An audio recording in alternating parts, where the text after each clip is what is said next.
I never met the people in the reports. That made the job easier, kept it abstract.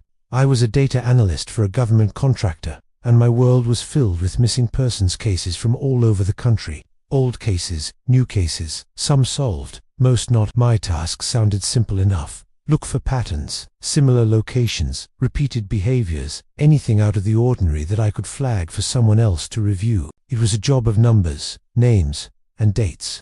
A quiet, predictable routine. Most days were just that quiet, until I found the sentence. It was buried in a witness statement from a case back in 1987.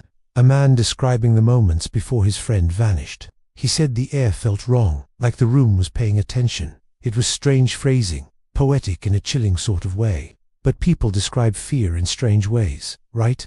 It wasn't enough to raise an alarm on its own. I made a quick note, flagged it as an anomaly, and moved on to the next file. My job was about data, not prose. But then, I saw it again. This time in a case from 2003. Different state, completely different circumstances. A woman reporting her husband missing. She mentioned the air felt wrong, like the room was paying attention. The exact same words, the same phrasing, the same punctuation. A shiver went down my spine.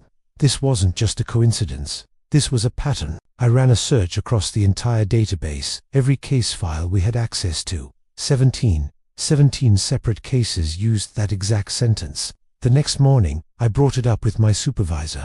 I showed him the list, the cases spanning decades and crossing state lines. He skimmed the screen, his expression unreadable, nodding slowly. Sometimes witnesses repeat phrases they hear in the media, he said, his voice flat. Fear is contagious. It spreads. I pushed back. But some of these cases predate the internet. There's no way they could have all heard it from the same source. He didn't seem convinced. He just closed the file on my screen. Log it, he said, his tone leaving no room for argument. Log it and move on. So I did. I logged it. And I wish to God I hadn't. Because once you notice something, you can't unnotice it. The next time I checked the search results, just out of curiosity, the number had changed. It wasn't 17 anymore. It was 28 then. A week later, 36th the sentence was appearing in reports that had already been reviewed, archived, and closed. Cases I knew by heart. Cases I was absolutely certain had not included that wording before. I started digging into the system logs, checking the edit history for these files. Nothing. No changes recorded. No one had accessed or altered them. It was as if the files were updating themselves. The sentence was just appearing, spreading through the digital archives like some kind of virus. One evening, I stayed late, long after everyone else had gone home. The office was quiet, the only sound the low hum of the servers. I needed to understand what was happening. I pulled up all the cases containing the sentence. I ran a new search, filtering by every possible metric I could think of. Location, time of day, the age of the missing person. Nothing lined up. The cases were completely random, scattered across time and geography, except for one thing, one terrible, consistent detail. The sentence only appeared in cases where the missing person had never been found. No remains, no clues, no closure, just a sudden, inexplicable absence. And as I scrolled through them, another pattern emerged. Every single one of these reports ended with the same final note.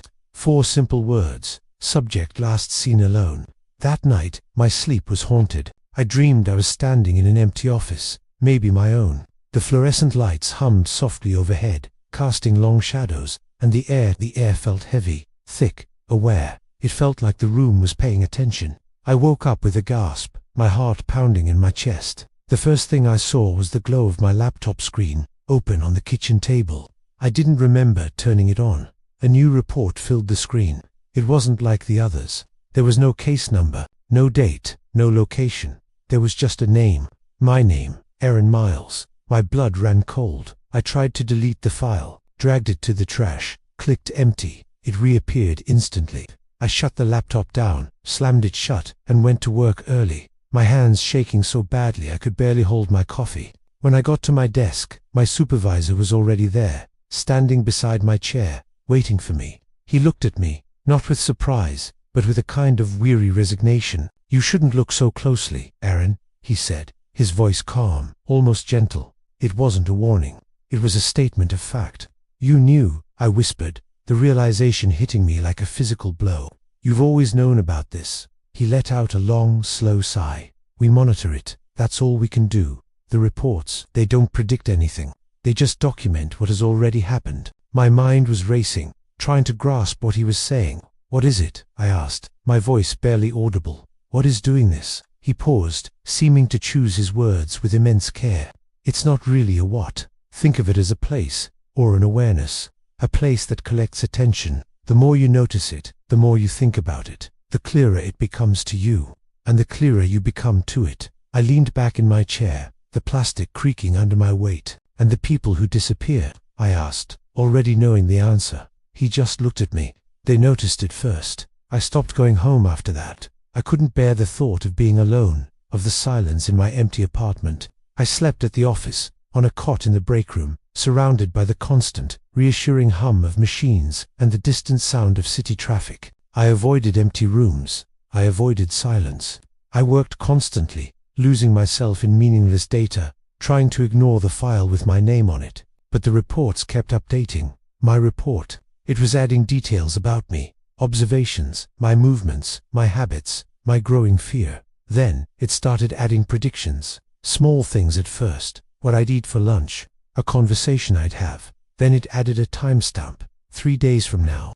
11:47 p.m. On the final night, the office was quieter than usual. Eerily quiet. A snowstorm had sent most people home early. I sat at my desk, staring at my own file on the screen. The cursor blinked expectantly, and then, as the clock ticked closer, the sentence appeared one last time, typing itself out, letter by letter. He said the air felt wrong, like the room was paying attention. The overhead lights dimmed, just slightly, and in the sudden, profound silence, I became aware of everything. My own breathing, unnaturally loud. The subtle groan of the building settling around me, the vast empty space between the walls. It was listening, and in that final moment, I understood. The reports weren't warnings, they were never warnings, they were records, archives of an event, and somewhere, in a database that never stopped updating, my file was finally, irrevocably, complete. Thank you for listening. If you enjoyed this story, be sure to like, subscribe, and hit the notification bell for more content like this. Stay safe out there.